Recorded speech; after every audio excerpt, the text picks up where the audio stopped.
오늘 우리에게 주시는 하나님의 귀한 말씀은 요한복음서 21장 14절에서 15절까지의 말씀입니다. 요한복음서 21장 14절에서 15절까지의 말씀.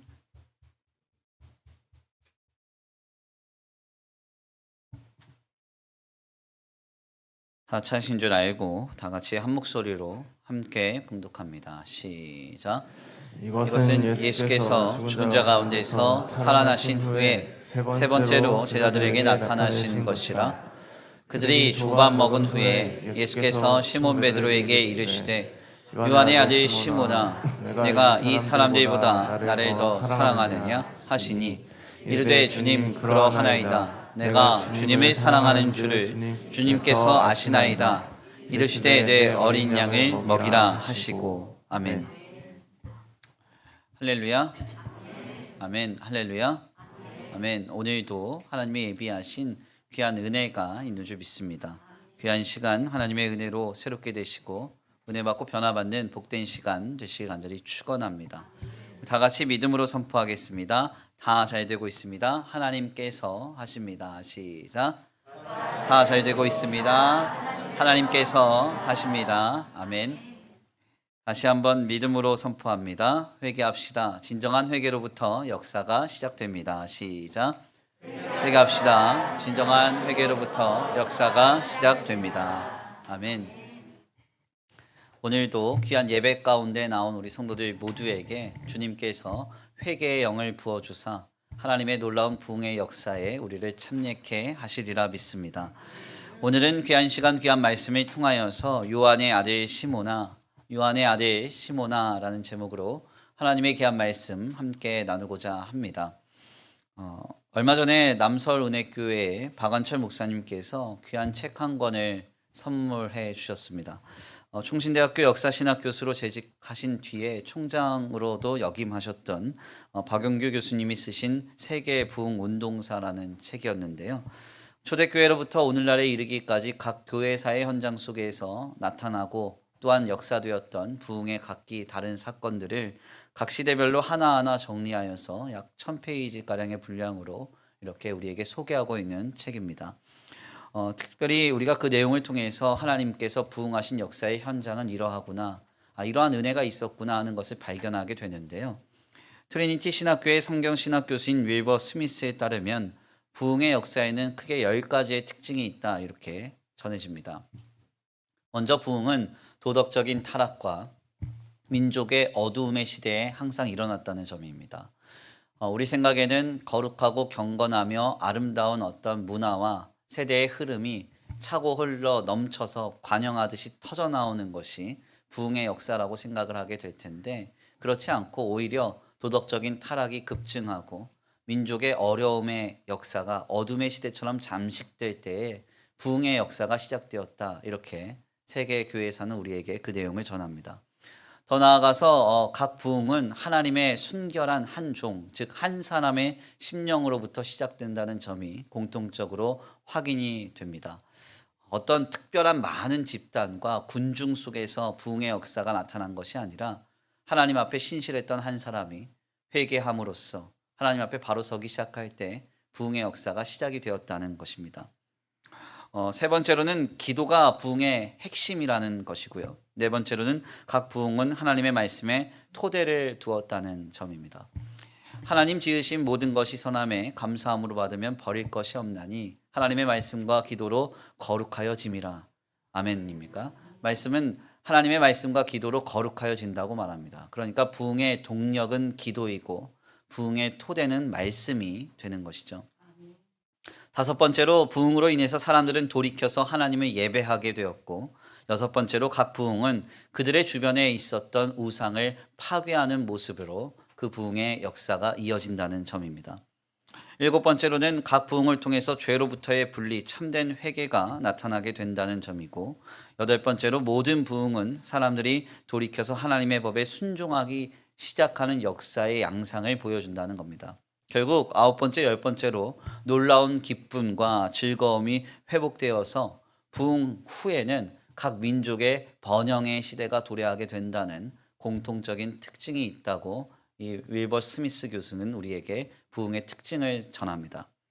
특별히 각 시대의 부흥을 하나하나 정리했던 박윤규 교수에 의하면 하나님께서 은혜로 허락하신 부흥의 역사적 현장에서 나타나는 공통적인 현상 중 하나는 바로 회개라는 것입니다.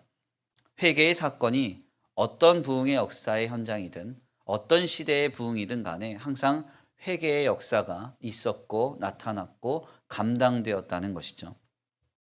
그래서 미국의 세계적인 부흥사이자 목회자였던 찰스 피니는 그의 책인 부흥론이라는 책에서 참 부흥에는 언제나 철저한 회개가 수반된다고 전제한 후에 부흥은 교회가 타락한 상태로부터 돌아서는 것과 죄인들이 회심하는 것으로부터 이루어진다고 말합니다. 그의 표현을 한번 읽어드릴게요. 부흥은 항상 교회 편에서 죄의 회개를 포함한다. 타락한 목회자가 깊은 심령의 성찰 없이는 깨어날 수 없고 하나님을 바르게 섬길 수도 없다. 죄의 근원이 깨어져야 한다. 타락한 그리스도인들은 회개의 길로 인도함을 받아야 할 것이다. 부흥은 하나님에 대한 순종을 새롭게 시작하는 것 외에 다른 것이 아니다. 회심한 죄인들과 마찬가지로 그 첫 단계는 마음을 찢으며 자신의 죄를 깊이 통회하고 하나님이 은혜를 주시지 않으면 안 된다는 심령으로 죄의 용서를 간구하며 하나님 앞에 겸허히 부복하는 것이다. 아멘입니까? 부흥은 하나님에 대한 순종을 새롭게 시작하는 것 외에 다른 것이 아니다. 그러니까 부흥이라는 것은 하나님 안에서 진정한 회개가 터져나와 회개하는 역동적인 운동으로서 나타나는 현상이라는 것입니다. 이번 주간에 구역장들과 부구역장들에게 제가 함께 나눠드렸던 한 영상이 있습니다. 지난 2월 8일부터 오늘에 이르기까지 미국의 윌모어라고 하는 도시 약 6천 명가량 모이는 아주 작은 소도시의 에즈베리 신학교 채플에서 시작된 감히 해석이 되지 않는 부흥의 역사의 현장이 지금 온 세계를 감동시키고 있습니다. 사람들이 함께 모여서 2월 8일 채플 예배 이후에 계속적으로 예배를 감당하고 있는데요. 미국 전역에서 사람들이 모여들고 있고 이 예배당에 들어가서 예배하기 위해서는 6시간에서 7시간 정도 줄을 서야 예배할 수 있음에도 불구하고 미국에 있는 전역에 있는 사람들이 하나님의 임재하심과 성령의 역사를 느끼겠다고 이곳에 왔습니다. 그리고 전 세계까지 이것이 전해져서 전 세계 곳곳에서 예배당으로 사람들이 몰려들고 있어요. 이 현상을 감히 감당할 수 없었던 에즈베리 신학교 채플은 이제는 그 예배당의 안전 때문에 몰려드는 사람들을 받을 수 없으니 외부에서 예배하겠다 하여서 외부에서 지금 예배를 이어가고 있습니다. 잠깐 그 한번 영상을 볼까요? 한번 영상 보여주십시오. 네.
너무 은혜로운 영상이죠. 예배당의 환경은 뭐 좋은 환경 아닙니다. 프로젝트 하나 없고요. 그리고 뭐 특별하게 유명한 강사 목사님이 오셔서 설교하는 것도 아니고요. 더 나아가 특별하게 연주를 잘하는 찬송과 악기가 어우러져서 특별한 찬양이 울려지는 현장도 아닌데 사람들이 함께 모여서 하나님 예배하는 일에 몰입하고 집중하고 사람들이 모여들어서 하나님께 경배하고 있습니다. 이렇게 해석이 될 수 없는 부흥의 역사가 에즈벨이라고 하는 저 곳에만 허락된 역사는 아닐 것입니다. 오늘 우리에게 동일하게 허락된 역사이고 은혜입니다. 저는 오늘 귀한 말씀을 준비하고 이 영상으로 저 역시 크게 은혜를 받으면서 우리 교회가 2023년에 크게 부흥하게 되기를 간절히 축원합니다. 소망해요. 단순히 숫자적으로 인크리스, 그러니까 증가되자 이런 이야기가 아닙니다. 정말 교회사의 현장 속에서 수많은 하나님의 사람들이 하나하나 아름답게 하나님의 성도로서 세워져 갔던 그 부흥의 역사가 오늘 우리 가운데 임하여지기를, 그리고 우리가 그 역사의 주역이 되기를 간절히 축원합니다. 그렇다면 이 부흥의 역사는 어디서부터 시작이 될까요? 부흥의 역사는 멀리서부터 시작이 되지 않습니다. 하늘로부터 임하는 것도 아니고 여기 서 있는 김재열 목사가 완벽하게 모든 것을 만들어서 우리 성도들에게 보여주고 참여케 하는 것도 아닙니다. 하나님의 부흥의 역사와 은혜의 역사는 바로 지금 나로부터 진정한 회개가 감당이 될 때 내가 선 자리에서부터 시작이 되는 것입니다. 그러므로 우리 성도들은 지금 주님 앞에 결단해야 돼요. 내가 하나님 앞에 바로 설 수 있기를. 진정한 회개로 하나님 앞에 나아가서 하나님의 부흥의 역사의 기초석이 되기를 고대하며 소망하며 결단해야 하는 줄 믿습니다. 그렇다면 회개란 무엇입니까? 신자가 회개한다고 하는데 항상 이 개념 정리가 중요하잖아요. 신자의 회개란 무엇이에요? 하나님, 나 오늘 죄졌어요. 옆에 있는 이 집사 마음에 안 들어서 옆구리 콱 찔러주고 왔습니다. 용서하여 주옵소서 하면 이게 회개인가요? 그냥 입술로 죄를 고백하는 게 회개일까요? 그렇지 않죠. 먼저 회개는 헬라어로 메타노라고 합니다. 이 메타노라는 말은 깨달음 혹은 뉘우침이라는 의미를 담고 있는데요. 이 깨달음은 단순하게 죄를 자각하는 정도를 의미하는 게 아닙니다. 모든 감각으로 죄와 그리고 죄의 본질과 죄의 결국을 뼈저리게 느끼고 깨닫는 것을 의미합니다. 예를 들어 보면 어린 시절에 어떤 아이가 녹슨 못을 만지다가 그 못에 푹 하고 찔려버렸습니다. 아이는 그 찔린 것을 대수롭지 않게 여기고 숨기고 있었는데 저녁부터 열이 펄펄 나는 거예요. 그러면서 몸이 급격하게 좋지 않아집니다. 알고 보니까 병원에 싣고 가보니까 파상풍이에요. 결국 너무 늦게 병원에 가서 이 질병으로 이 아이가 고생을 하고 굉장히 큰 이 병의 후유증을 앓게 됩니다. 이 아이가 자라나서 성인이 된 뒤에 무엇을 조심하고 무엇을 경계할까요? 녹슨 것만 보면 온 몸이 쭈뼛서고 녹슨 자리에는 가지 않고 녹이 쓸었다 그러면 그거 다 버려버리고 이럴 거예요. 왜 그렇습니까? 그 녹슨 것으로 인해서 당한 자신의 어려움과 고통의 문제를 너무 잘 알기 때문에 그렇죠. 바로 이런 깨달음과 뉘우침이 바로 메타노, 회개입니다. 우리가 죄를 생각만 해도 소름이 돋아야 되는 거예요. 너무 싫어서. 그리고 내 심령에 내 삶에 하나님으로부터 멀어지는 죄가 있음을 깨달을 때 온몸이 쭈뼛서는 것 같은 어떤 그런 아픔과 깨달음과 인식을 갖는 것, 이것이 바로 회개입니다. 우리에게 이런 회개가 있는가 한번 생각을 해봐야 된다는 거죠. 내가 누군가에게 말실수를 했어요. 돌아서서 하나님 앞에 회개합니다. 주님, 내가 잘못했습니다. 그리고 나서 아무 감각이 없어요. 똑같이 여전히 같은 유형의 죄를 범합니다. 이것은 메타노, 죄를 뉘우치고 깨달은 회개가 아닌 것이죠. 주님 안에서 우리가 죄를 깨닫고 뉘우쳤다고 하면 그 죄의 비슷한 모습만 보아도, 양상만 보아도 우리의 마음이 떨리고 어려워져야 됩니다. 그래서 둘째로 회개는 히브리 말로는 쉬브라고 합니다. 쉬브라는 말의 원뜻은 되돌아가다, 유턴, 돌아가다 이런 뜻이에요. 하나님께로부터 멀어져 가는 모든 방향에서 유턴해서 하나님께로 향하여 가는 것, 이것이 바로 회개라는 것입니다.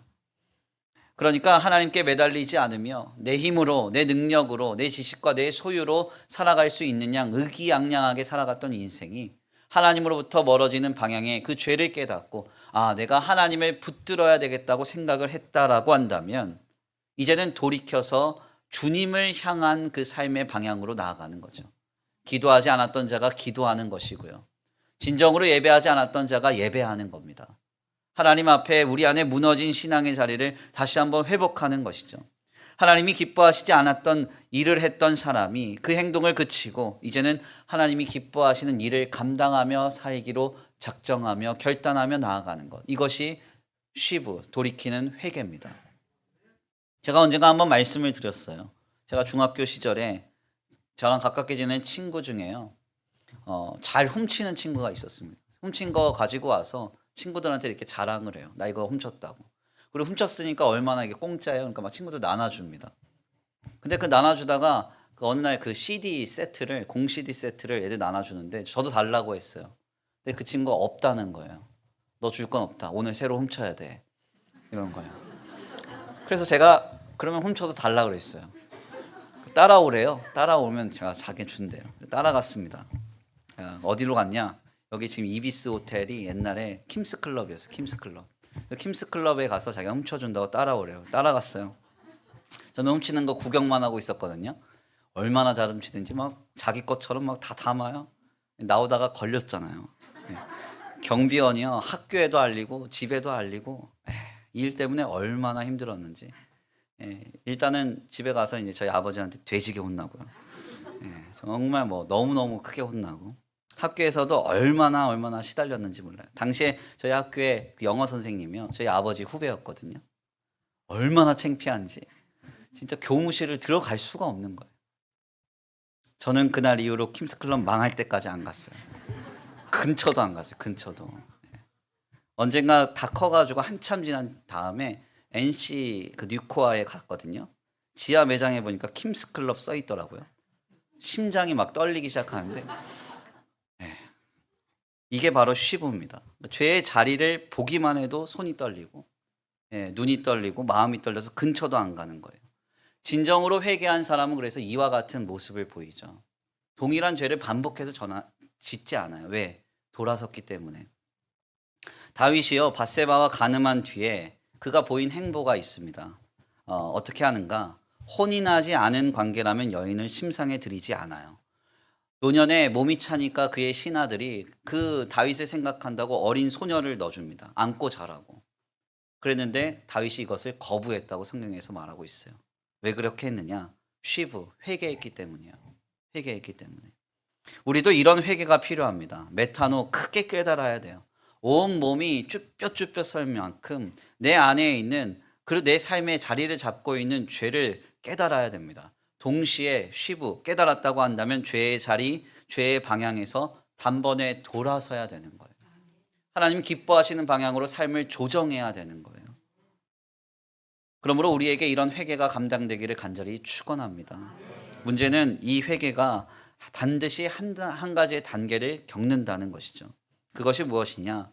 회개가 편안한 과정으로 이루어지지 않는다는 거예요. 반드시 찔리고 아픈 단계가 우리에게 찾아옵니다. 우리는 이러한 회개의 단계를 오늘 본문 말씀을 통해서 깨닫게 됩니다. 오늘 본문 말씀은 디베랴 호숫가에서 제자들을 위해 아침상을 은혜로 차려놓으신 예수님과 제자들이 함께 그 은혜의 자리에 본인들이 잡은 물고기를 가지고 와서 조반을 먹은 뒤의 사건을 우리에게 전합니다. 이 놀라운 장면은 오늘 우리에게 아무런 공로 없이 하나님이 예비해 놓으신 은혜의 장이 필요하다는 사실과 동시에 우리의 삶의 여정 속에서 우리가 순종함으로 직접 체험한 은혜의 물고기가 필요하다는 사실을 깨닫게 합니다. 특별히 이 은혜의 아침 식탁 현장에서 주님은 자신에게 가장 먼저 다가온 베드로에게 이렇게 말씀하시는데요. 오늘 본문 말씀 14절에서 15절입니다. 우리 함께 다 같이 봉독합니다. 14절에서 15절입니다. 시작. 이것은 예수께서 죽은 자 가운데서 살아나신 후에 세 번째로 제자들에게 나타나신 것이라. 그들이 조반 먹은 후에 예수께서 시몬 베드로에게 이르시되 요한의 아들 시몬아, 내가 이 사람들보다 나를 더 사랑하느냐 하시니 이르되 주님, 그러하나이다. 내가 주님을 사랑하는 줄 주님께서 아시나이다. 이르시되 내 어린 양을 먹이라 하시고. 아멘. 오늘 본문 말씀에 따르면 부활의 예수님은 조반을 제자들과 함께 먹은 뒤에 자신에게 가장 먼저 다가온 제자에게 베드로에게 요한의 아들 시몬아, 내가 나를 사랑하느냐 이렇게 물으십니다. 우리가 이 질문에서 눈여겨볼 만한 점은 두 가지인데요. 먼저는 예수님께서 베드로를 요한의 아들 시몬이라고 부르셨다는 것과 두 번째는 내가 나를 사랑하느냐 이렇게 물으셨다는 점입니다. 먼저 우리는 예수님께서 이 베드로를 베드로라고 부르시지 않고 요한의 아들 시몬이라고 부르셨다는 내용에 주목해 볼 필요가 있습니다. 이는 굉장히 특별한 내용이에요. 왜 그런 거 하냐면 예수님께서 이미 베드로의 이름을 바꿔주셨기 때문에 그렇습니다. 마태복음서 16장 15절에서 18절 말씀인데요. 우리 함께 다 같이 봉독합니다. 요한복음서 16장 15절에서 18절입니다. 함께 봉독합니다. 시작. 이르시되 너희는 나를 누구라 하느냐? 시몬 베드로가 대답하여 이르되 주는 그리스도시요 살아계신 하나님의 아들이시니이다. 예수께서 대답하여 이르시되 바요나 시몬아 내가 복이 있도다. 이를 내게 알게 한 이는 혈육이 아니요 하늘에 계신 내 아버지시니라. 또 내가 내게 이르노니 너는 베드로라. 내가 이 반석 위에 내 교회를 세우리니 음부의 권세가 이기지 못하리라. 아멘. 아멘. 예수님은 베드로의 그 유명한 신앙 고백, 주는 그리스도시요 살아계신 하나님의 아들이십니다 하는 이 놀라운 신앙의 고백을 들으신 직후에 그의 이름을 바꿔주십니다. 바요나 시모나. 여기서 말하는 바라는 말은 아들이라는 뜻이에요. 요한의 아들 시모나, 너는 이제 베드로라. 베드로로 이름을 바꿔주세요. 그래서 실상 그 이후에 모든 성경은 베드로를 시몬이라고 명명하지 않고 베드로라고 명명하여 전합니다. 하물며 누가복음서에서는 주께서 베드로라고 그에게 이름을 주셨다 이렇게 표현하기까지 하죠. 그런데 우리 예수님은 부활하신 뒤에 베드로를 직접 만나주시는 처음 장면 속에서 그의 이름을 베드로라고 이름하시지 않고 다만 시몬이라고 이렇게 불러주세요. 지금 우리 주님이 이와 같이 그를 부르시는 이유는 무엇일까요? 네, 그 이유는 간단합니다. 시몬 베드로가 예수님을 만나기 이전 상태, 즉 제자가 아닌 어부의 삶으로 되돌아가 버렸기 때문입니다. 주님은 이것을 매우 분명하고 명확하게 그에게 지적하고 계신 거예요. 가만 한번 생각을 해보십시오. 신앙 고백 이후에 공생애 내내 자신을 베드로라고 부르셨던 예수님께서 부활하셔서 느닷없이 시몬아 이렇게 부르시는 거예요. 그러면 이 베드로의 입장에서 이것이 얼마나 충격적으로 들려지겠습니까? 마치 예수님께서 너는 나 만나기 이전의 상태야. 너 나 만나기 이전에 어부였을 때 이름으로 내가 너를 부르고 있어. 주님이 그런 시그널을 주시는 거 아니에요? 결국 우리 예수님은 베드로가 지금 가진 심령과 신앙의 상태를 다 아시고 그것을 명확하게 지적하시고 확인시켜 주시는 과정으로서 바로 이렇게 그의 이름을 시몬이라 부르고 계신 것입니다. 왜 주님이 이렇게 하셨을까요?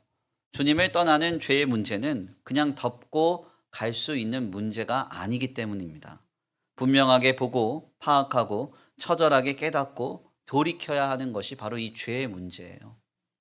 그냥 사랑한다고 무작정 덮어주는 것, 그의 상태나 그의 조건을 그냥 모른 척하는 것, 이것이 주님이 우리에게 말씀하시는 사랑의 모습이 아니라는 것이죠. 죄는 뿌리 뽑고 끊어내는데 그 사랑의 의미가 있는 것입니다. 연이어지는 이 두 번째 예수님의 질문에서도 이와 같은 부분은 확인이 되죠. 실상 주님은 베드로에게 내가 나를 사랑하느냐 이렇게 물으십니다. 여기서 사랑이라는 헬라어는 아가페인데요. 무조건적인 사랑, 신적인 사랑, 완전한 사랑을 의미하는 것입니다.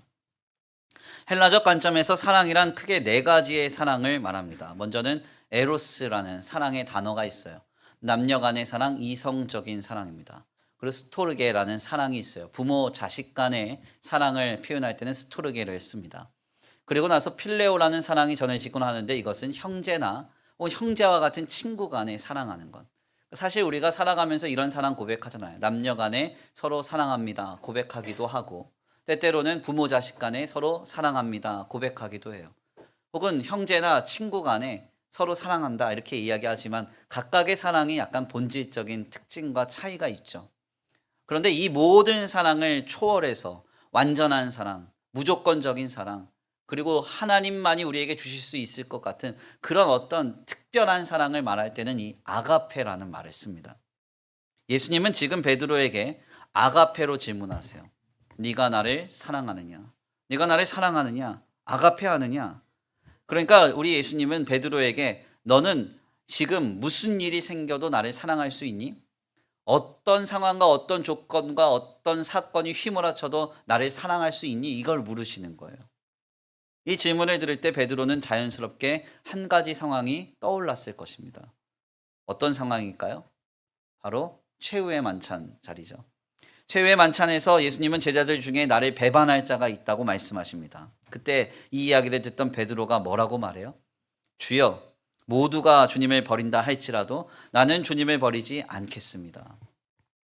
다 주님을 떠나도 나는 결코 주님을 떠나지 않습니다. 그러면서 목숨을 다하여 주님을 따를 거라고 그렇게 표현하죠. 요한복음서 13장 37절에서 38절입니다. 우리 함께 다 같이 한번 봉독해 올려드립니다. 함께 봉독합니다. 시작. 베드로가 이르되 주여 내가 지금은 어찌하여 따라갈 수 없나이까 주를 위하여 내 목숨을 버리겠나이다. 예수께서 대답하시되 내가 나를 위하여 내 목숨을 버리겠느냐 내가 진실로 진실로 내게 이르노니 닭 울기 전에 내가 3번 나를 부인하리라. 아멘. 아멘. 주님 모두가 다 주님을 떠나고 버려도 나는 주님을 떠나지 않습니다. 나는 아가페, 완전한 사랑으로 주님 곁에 붙어 있을 겁니다. 그는 최후의 만찬에서 주님께 그렇게 고백을 했죠.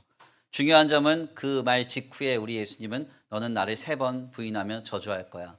이렇게 주님이 예언하셨고 이 말씀 그대로 베드로는 실제로 십자가 현장에서 예수님을 버리고 떠나 주님을 3번이나 부인했습니다. 그리고 더 나아가 부활의 자리, 부활의 소식을 들었지만 그는 디베라 호숫가로 돌아가서 어부로 살아가고 있는 것이죠. 바로 그에게 주님이 뭐라고 말씀하세요? 바요나 시몬아, 너는 베드로가 아니야. 너는 지금 상태는 시몬이야. 나 만나기 전의 모습이야. 그렇게 말씀하시면서 그가 잊고 싶었던 기억을 찌르시는 거예요. 네가 나를 아가페, 사랑하느냐? 그렇게 묻고 있는 겁니다. 예수님의 이 질문을 들었을 때 베드로의 기분이 어땠을까요? 아마 쥐구멍에라도 들어가고 싶었을 거예요. 숨고 싶었을 거예요. 너무 찔리고 아파서 민망해서 얼굴을 가리고 싶었을 겁니다. 그래서 결국 그는 헬라어로 원어로 좀 살펴보면 예수님이 아가페, 너는 나를 아가페하니? 할 수 있니? 물어보니까 뭐라고 대답하냐면 필로스, 아닙니다. 나는 주님을 필로스, 주님 사랑하는 걸 주님이 아십니다. 형제 사랑하는 정도로 주님 곁에 머물 수밖에 없는 그 연약한 사랑을 고백하게 되는 것이죠. 베드로를 향한 주님의 이런 호명과 질문을 보면 조금 짓궂으시다라는 생각도 듭니다. 때때로 우리가 누군가가 나한테 실수할 때가 있잖아요. 그러면 그 민망하니까 그분이 실수해 놓고 조용히 이렇게 나한테 다가올 때가 있잖아요. 잠잠하게. 그럼 우리가 괜히 찔려서 다가오는 그 사람 그냥 품어주고 모른 척하고 덮어줄 수 있잖아요. 그런데 괜히 그걸 콱 찔러가지고 너 그때 말 실수했지. 이렇게 말하는 건 좀 아니지 않나 이런 생각을 하게 되죠. 그러나 우리 예수님은 어떻게 하세요? 아주 명확하게 베드로의 상태와 베드로의 지난날 잊고 싶었던 죄의 자리를 깨닫게 하시는 겁니다. 왜 이렇게 하실까요? 바로 죄는 덮어주는 것이 아니라 뿌리 뽑아야 하는 것이기 때문에 그래요.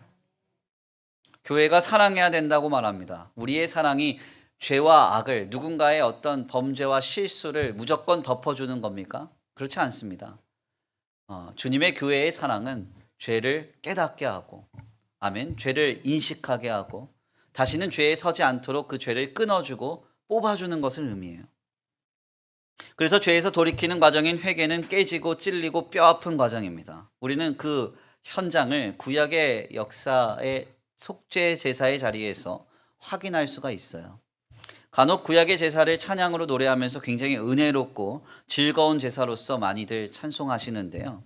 실상 이것은 성경에서 증거하고 있는 구약의 제사 자리와 일치하지 않습니다. 구약의 제사는 은혜와 기쁨의 현장이 아닌 내 죄와 그 죄의 결국 그리고 비참을 확인하는 자리인데요. 그래서 구약의 대표적인 제사 율법서인 레위기서는 짐승을 하나님께 바쳐서 죄의 값을 대신 치르는 현장을 우리에게 증거하고 있는 겁니다. 이 제사를 어떻게 준비해야 되는가를 우리에게 전해주죠. 그래서 레위기 말씀을 읽다 보면은 성경 통독을 도중에 포기하세요. 와, 말씀 어렵다 이러면서 힘들어 하시죠. 그런데 사실 레위기서가 말하고 있는 주제는 아주 간단합니다. 하나님께 감당되어야 하는 제사는 거룩한 제사, 즉 하나님의 방법으로 성별하여 드린 제사여야 하고, 더 나아가 하나님께 온전히 제사를 드릴 때 그 제사를 감당하는 제사장은 거룩한 제사장이어야 하고, 아멘입니까? 그리고 하나님 앞에 올려드리는 제물은 거룩한 제물, 하나님의 방법대로 성별된 제물이어야 된다. 이걸 말하고 있는 거예요. 특별히 죄를 대속받는 속죄의 현장은요, 내 죄를 짐승이 대신 감당하는 겁니다. 레위기 17장의 말씀대로 피가 생명이니 피가 죄를 속하느니라 했던 주님의 방법대로 죄의 싹을 지는 그 짐승을 목도하는 현장이죠. 죄의 싹이 뭐예요? 사망입니다. 그래서 하나님 앞에 바쳐지는 짐승의 아주 공통적인 특징은 무엇인가 하냐면, 이 속죄 제사에서 바쳐지는 짐승은 반드시 철저하게 죽어진 채로 바쳐져야 한다는 거예요. 구약의 속죄 제사에서 짐승은 레위기 율법을 따라서 5단계로 죽여지는 과정을 밟습니다. 먼저는 숨을 끊습니다. 두 번째는 배를 가르고 장기를 다 빼냅니다. 세 번째는 피를 다 뽑아요. 피가 남아있으면 안 돼요. 그리고 나서 네 번째로는 가죽을 다 벗기고 각을 다 뜬 뒤에 완전히 죽어진 게 확인됐을 때 내가 죽어야 할 자리에서 이 짐승이 대신 죽는 현장으로서 속죄의 제사가 감당이 되는 겁니다. 여기서 중요한 점은 짐승은 완전히 죽어야 된다는 거예요. 왜? 죄의 싹을 짐승이 대신 지키기 때문에. 제가 강단에서 많이 말씀드렸죠. 가끔 우리 주변에 보면은 그렇게 맛있는 치킨을 못 잡수시는 분들 계신다고. 예. 왜 못 잡수시느냐? 닭 트라우마 때문에 그래요. 닭 트라우마. 어린 시절에 뭔가를 경험했는데 그때 닭 트라우마가 생긴 거예요. 그리고 나서 닭고기를 아예 못 잡수세요. 그분들이 경험한 닭 트라우마는 여러 가지 종류가 있겠지만 크게는 한 몇 가지로 정리가 되는데, 제일 중요한 거는 닭을 잘 못 잡는 어떤 분들에 의해서 그 닭 잡는 거 잘못 보다가 닭 트라우마 생기는 경우가 많거든요. 닭을 잡을 때 어떻게 할까요? 닭을 잡을 때 목을 치죠. 목을 쳐서 닭을 잡습니다. 목을 치면 닭이 목이 쳤어도 한동안 파닥거려요. 근데 이제 어설프게 닭 잡는 분들은 닭 목 치다가 닭을 놓쳐요. 그러면 이 닭이 목이 꺾인 채로 여기저기를 막 날아다닙니다. 그러면 이거 한번 보고 나면 그 다음부터 치킨 못 먹는 거예요. 그리고 또 가끔 이제 닭을 또 잡다가 닭 털을 이렇게 뽑잖아요. 그러면 어떻게 뽑냐면 닭을 다 죽여서 털 달린 닭을 이제 털 뽑는 기계에 넣는다고요. 막 돌아가는 기계에 이 닭이 들어갔다 나오면 생닭이 돼서 나와요. 근데 이제 닭을 좀 어설프게 잡는 분들이 이 순서를 착각해가지고 살아있는 닭을 걷다 넣는다고. 그러면 이 닭이 거기서 파닥거리다가 고통스러우니까 뛰쳐나와요. 한 반 정도 털이 뽑힌 채로 뛰쳐나온다. 이거 한번 본 분들은 그 다음부터 뭐 먹어요? 치킨 못 먹는 거예요. 대한민국 국민의 사명인 치킨 먹는 걸 포기하시는 거예요. 레위기서가 뭘 말하고 있냐면, 완벽하게 죽은 제물만 하나님의 제단에 올려질 수 있다. 이걸 말합니다. 완전히 아주 죽어야 돼요. 죄의 결국인 사망을 지고 죽은 그 짐승을 보면서 우리는 죄의 결과를 목도하게 되고 죄에서 돌이키게 되는 것이죠. 그러니까 그 제사의 터로 들어갈 때 신자들의 기분은 어떠했을까요? 즐겁고 행복하며 기뻐하면서 그 제사의 터로 들어갔을까요? 짐승을요 완전히 죽여야 돼요. 생각을 해보세요. 양이 어설프게 죽어서 하나님의 제단에 올려진다고 생각해보세요. 죽은 줄 알았는데 애가 살아서 뛴다고 생각해보세요. 제단이 다 망가진다고요. 절대 그렇게 올릴 수가 없다고요. 완전히 죽어야 돼요. 그 과정을 곳곳에서 보고 들을 거 아닙니까? 짐승의 멱다는 소리와 울부짖는 소리를 곳곳에서 들으면서 속죄의 제사의 터로 나아갑니다. 온몸에 털이 쭈뼛서고요. 소름 끼치는 공포를 느끼면서 제사의 터로 들어가게 되죠. 그러면서 어떤 결단을 할까요? 아, 죄를 지으면 이렇게 되는구나. 다시는 죄를 짓지 않아야 되겠다. 회개하고 깨닫는 현장이 바로 구약의 속죄제의 현장입니다. 주님은 이러한 이 약속의 이 자리를 새로운 언약의 시대인 신약 시대에 이르러서 예수님을 통하여서 완성하시죠. 피조물을 위하여 죽는 제사는 단회적이고 일시적입니다. 그러나 창조주가 피조물을 위하여 죽는 제사는 영원하고 완전하며 불변하죠. 아멘. 그래서 우리는 예수 그리스도께서 우리가 당해야 할 죄의 결국, 즉 죽음을 십자가에서 감당하시고 우리를 영원히 구원하셨다는 사실을 믿기만 하면 모든 죄를 대속받는 길이 열린 거예요. 그러나 여기서도 중요한 점은 우리가 회개할 때마다 우리를 위하여 죽으신 예수를 바라보고 기억하며 아파해야 된다는 것입니다. 주님이 나를 위해 죽으셨지? 나 죄 졌지? 그러니까 그래 끝났어. 이렇게 생각하시면 안 된다는 거예요. 영화 밀양의 살인범처럼 내가 하나님께 다 죄를 고백하고 나 용서받았습니다. 떳떳하게 고개를 드는 게 신자의 모습이 아니라는 것이죠. 나를 위하여 하나님이 죽으셨다. 내 죄 때문에 예수님이 죽으셨다. 그 마음을 가지고 구약의 제사의 터에 들어갈 때보다 더 두려워하며 떨리는 마음으로 메타노, 깨닫고 쉬부, 돌이켜서 나아가는 것이 우리의 회개입니다. 이 회개가 우리 가운데 지금 회복되어야 돼요. 회개는 단순한 고백이 아니에요. 일반적인 깨달음도 아닙니다. 나를 깨트리고 나를 찔러서 죄와 비슷한 모습만 보아도 온몸이 떨리고 동일한 죄의 방향만 느껴도 쳐다보지도 않고 돌이키는 거룩한 신앙의 무브먼트인 거죠. 이 역동함이 우리 가운데 있어야 됩니다. 이 회개가 회복될 때 우리를 통하여 하나님의 부흥의 역사가 시작되는 것입니다. 이 회개의 주인공 되시기를 간절히 축원합니다. 1907년의 평양 대부흥의 역사가 길선주 장로의 회개로 시작되었다는 사실은 우리에게 이미 잘 알려져 있습니다. 길선주 장로는 이 1907년을 기준으로 약 1년여 전에 세상을 떠난 자신의 친구의 재산을 정리하면서 그때 당시 한 $100 정도의 재산을 착복했다는 어떤 그런 죄를 가지고 있었어요. 그러니까 친구가 세상을 떠나면서 부탁을 합니다. 남겨진 내 아내와 그리고 남겨진 내 그 이제 아이들, 자손들을 좀 당신이 좀 책임져 달라 했는데 그 친구의 재산을 정리하면서 친구는 세상에 떠나버렸으니까 그 재산을 정리하면서 자신의 이익을 한 $100 정도 취한 거예요. 당시 $100가 어느 정도인가 하냐면 뭐 지금에야 얼마 되지 않죠. 한 13만 원 정도일 텐데 그때 당시의 가치는 매일매일 주막에서 숙박을 하고요.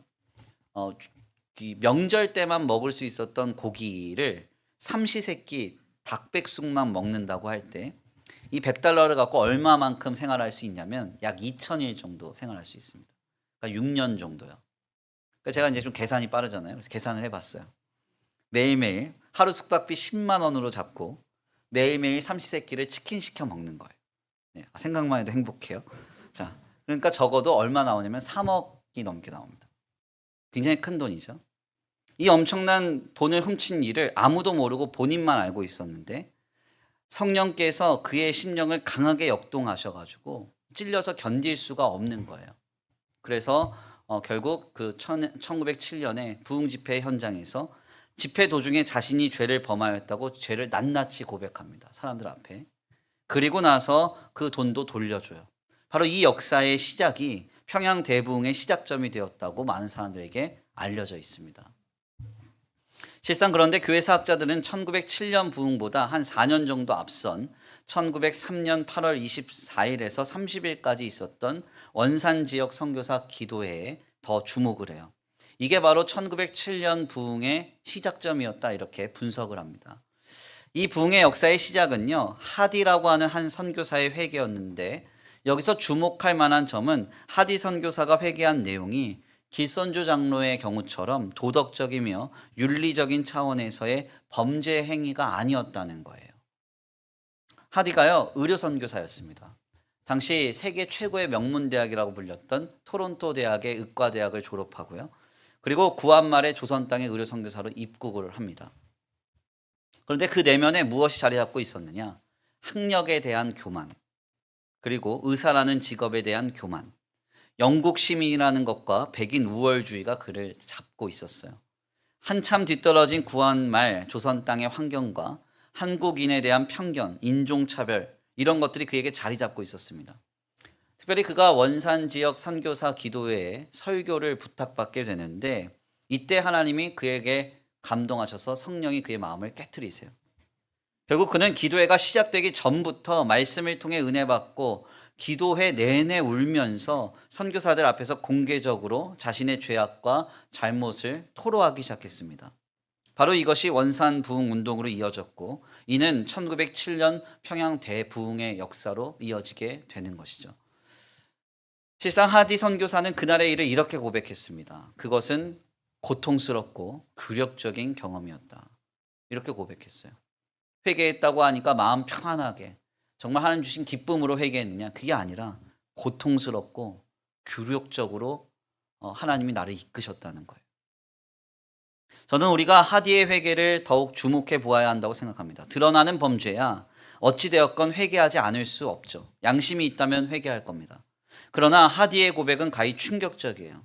윤리적이며 도덕적으로도 아무 문제가 없고 겉으로 드러나는 죄가 아니라 할지라도 그는 자신 안에 있는 자기만 아는 오만함과 교만함, 상대를 무시하며 정죄한 일에 대해서 회개합니다. 이 회개가 하디 주변에 있는 사람들에게 얼마나 큰 도전을 주었을까요? 우리 역시도 겉으로 드러나는 일 이상의 죄를 깨닫고 돌이키는 회개가 우리에게 필요합니다. 혹시 나도 모르게 누군가보다 내가 우월하다고 생각하지 않으세요? 내 형편과 내 조건, 내 지식이 남들보다 앞서다고 생각하거나 내가 지금 가진 것이 높다고 생각하진 않습니까? 더 나아가 누군가를 쉽게 정죄하거나 판단하고 있진 않습니까? 지금 회개하세요. 하나님 앞에. 죄에서 돌이키는 것, 회개한다는 것, 우리를 찌르고 깨트리는 일이에요. 주님은 이러한 과정을 통해서 우리의 회개를 이루십니다. 바요나 시몬아, 네가 나를 사랑하느냐? 넌 지금 베드로가 아니다. 지난 날을 기억하느냐? 일부러 찌르시고 그를 쪼개십니다. 이러한 회개가 하나님 나라의 거룩한 부흥의 초석이 되는 것입니다. 진정한 회개를 통하여서 부흥에 초석될 수 있는 저와 우리 성도들 모두가 되시기를 간절히 축원합니다. 귀한 말씀의 결론을 맺겠습니다. 우리는 본문 말씀을 통해서 베드로를 시몬이라고 부르시는 주님의 모습을 발견합니다. 그리고 베드로에게 주님은 그가 숨기고 싶은 과거의 일을 찌르시며 네가 나를 아가페, 사랑하느냐? 진짜 목숨 걸고 사랑하느냐? 그렇게 묻고 계십니다. 진정한 회개는 편안한 과정이 아닙니다. 많이 아프고 찔리며 나를 깨트리고 하나님 앞에 완전히 나를 꼬꾸라뜨리는 경험을 하게 합니다. 저는 우리 성도들에게 묻고 싶어요. 하나님 앞에 찔려본 적이 언제세요? 하나님 앞에 하나님 진짜 내가 잘못했습니다. 너무 큰 죄 가운데 내가 있었습니다. 하나님을 믿는다고 하면서도 주님을 잊고 살았습니다. 그렇게 깊이 찔려본 적이 언제입니까? 언제 하나님 앞에서 죄를 깨닫고 그 죄를 뽑는 과정이 너무나 아프고 힘들어서 꼬꾸라진 적은 언제세요? 혹시 기억은 나시나요? 우리는 너무 의인인 양 하나님 앞에 서고 있진 않아요? 예배 한 번 참여하는 것 대단한 일인 것처럼, 하나님 앞에 뭔가 하나 감당하고선 내가 많이 행한 것처럼, 그리고 나는 뭔가 거룩하고 경건하며 하나님 앞에 떳떳한 것처럼 그렇게 서고 있지는 않습니까?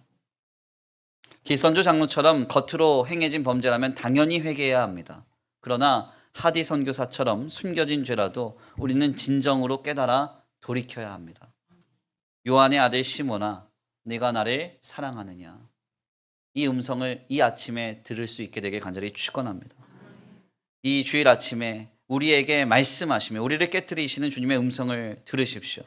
그리고 듣고 회개하십시오. 진정한 회개로 부흥에 초석될 수 있는 저와 우리 성도들과 주의 몸된 교회가 되기를 간절히 축원합니다.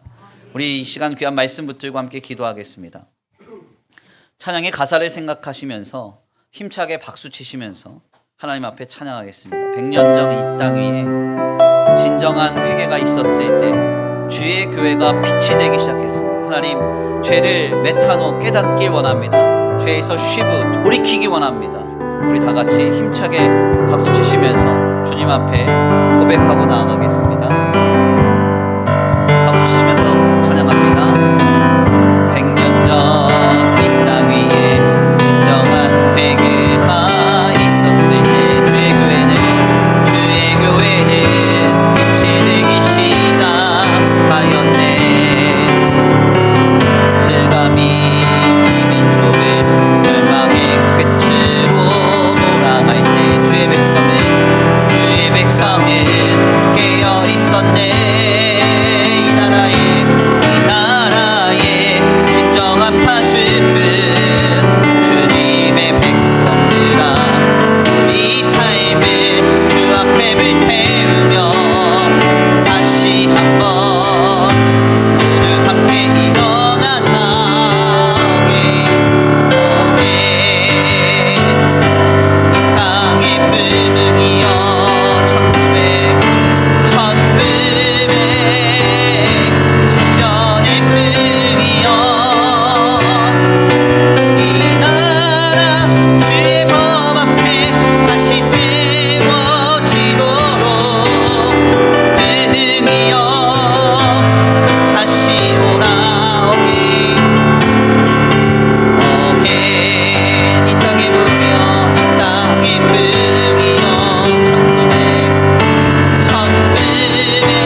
내가 회개하면 하나님의 역사가 일어납니다. 나로부터 부흥은 시작되는 거예요. 뭐 누구 볼 필요 없어요. 다시 한번 뜨겁게 찬양하며 나아갑니다. 힘차게 박수 치시면서 하나님, 내가 회개함으로 진정한 회개를 통해서 우리의 가정이 부흥되고 내가 선 자리가 부흥되고 우리 교회와 이 나라와 이 민족이 부흥의 역사를 누리게 하여 주옵소서. 이 시간 회개하는 심정으로 뜨겁게 찬양하며 나아가겠습니다. 힘차게 찬양 부르시겠습니다. 100년 전 이 땅에 100년 전 이 땅에 100년 전 이 땅 위에 진정한 회개가 있었을 때 주의 교회는 빛이 되기 시작하였네. 아멘. 흑암이 이 민족을 멸망의 끝으로 몰아갈 때 주의 백성은 깨어 있었네.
주옵소서. 겉으로 드러나는 죄만, 겉으로 드러나고 티가 나는 죄와 악의 문제만 하나님 앞에 고백할 것이 아니라 우리에게 감춰진, 나만 알고 있는, 나밖에 알 수 없는 그런 죄까지도 하나님 앞에 고백하기 원합니다. 어제보다 멀어져간 우리의 삶의 방향이 있고 하나님을 떠나고 하나님으로부터 하나님을 의지하지 않았던 우리의 심령과 우리의 마음과 신앙의 나태함이 있었다고 한다면 하나님 이 시간 회개합니다. 주님 앞에 고백하며 나아갑니다. 아버지, 진심으로 회개의 영을 부어주시고 하나님 앞에 진정으로 회개하는 우리를 통하여 하나님의 부흥의 역사를 이루어 주옵소서. 다같이 주여 한번 부르시고 통성으로 주님 앞에 기도하며 나아갑니다. 주여 한번 부르시고 기도합니다. 주여! 사랑과 은혜가 많으신 하나님 감사합니다. 오늘 귀한 자리로 주님 앞에 나와 하나님 앞에 기도하며 간구하며 소원합니다. 하나님 아버지, 우리가 아버지 하나님 앞에 주님을 떠나 주님 아닌 것을 더 마음에 품고 하나님을 떠나 살아갔던 우리의 심령과 우리의 상태가 있었다고 한다면 주님 앞에 고백합니다. 아버지, 이 시간 나의 죄를 용서하여 주옵소서. 회개의 영을 부어주사 크게 깨닫게 하소서. 아버지, 회개의 영을 부어주사 돌이키게 하소서. 그 과정이 아프고 찔리며 고통스럽다 할지라도 담대하게 깨트리고 담대하게 돌이키며 담대하게 끌어내고 담대하게 아버지 주여 죄의 자리를 떠나기 원합니다. 주님, 이 시간 우리를 새롭게 하소서. 주 안에 아들 시모나 네가 나를 사랑하느냐 묻고 계시며 우리를 회개케 하시는 주님의 아버지 음성 듣게 하여 주옵소서. 이전 날과 같지 않은 나의 상태가 있습니다. 이전과 같지 않은 나의 모습이 있습니다. 삶의 방향과 삶의 자리가 있습니다. 오 하나님, 나를 용서하소서. 주님, 나를 용서하소서.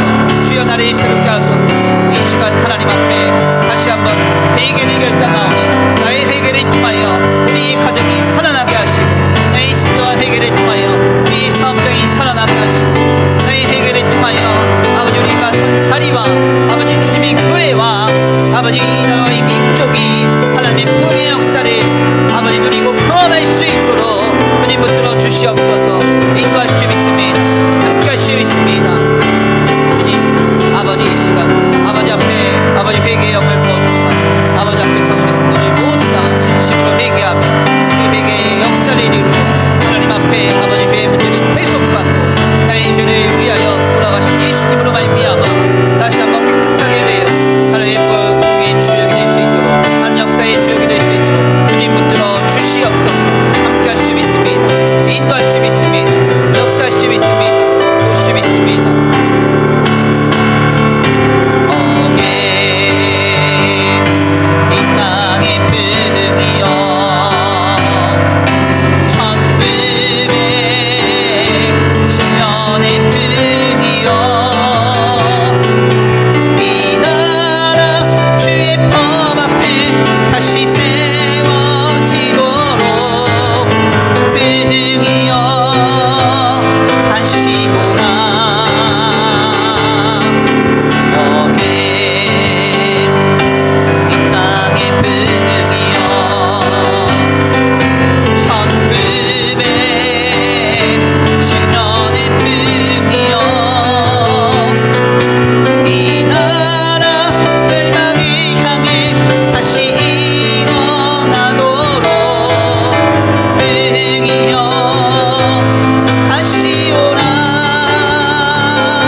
감사합니다. 오늘 귀한 시간, 귀한 자리를 통하여서 하나님의 귀한 말씀을 상고케 하시니 감사합니다.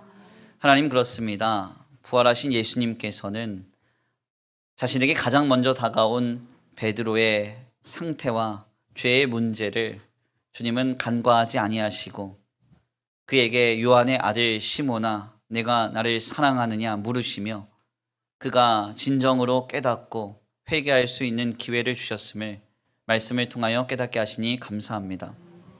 하나님, 오늘 우리의 안에 나도 모르는 사이에 자리 잡아버린 죄의 문제가 있지 않은지 다시 한번 돌아봅니다.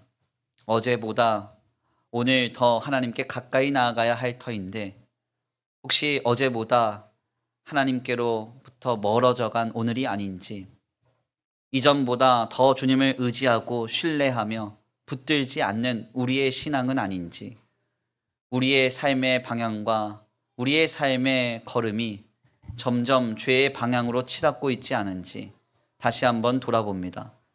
겉으로 티나지 않는 범죄 행위라고 할지라도, 아버지 겉으로 드러나지 않는 죄의 문제라 할지라도 진심으로 회개하며 크게 깨닫고 돌이켜 아버지 주님 앞에 향하여져 나아갈 수 있는 우리의 심령이 되고자 하오니, 주여 회개의 영을 날마다 순간마다 부어주사 진정으로 회개하여 하나님 앞에 온전히 설 수 있는 우리 모두가 되게 하여 주옵소서.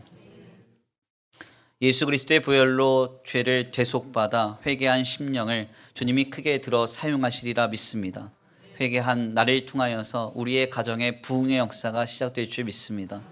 내가 선 직장과 생업, 삶의 자리 곳곳이 하나님의 부흥으로 가득 차게 될 줄 믿습니다. 주님의 교회와 이 나라와 이 민족이 하나님 앞에 회개한 나를 통하여 부흥의 역사를 누릴 줄 믿사오니, 주여 이 놀라운 역사의 주역으로 나를 사용하여 주시옵소서. 이 시간 하나님 앞에 나와 아버지 예배하고 돌아가는 발걸음 안전히 거하게 하시고, 주님 한 주간의 삶을 주님께 의탁합니다.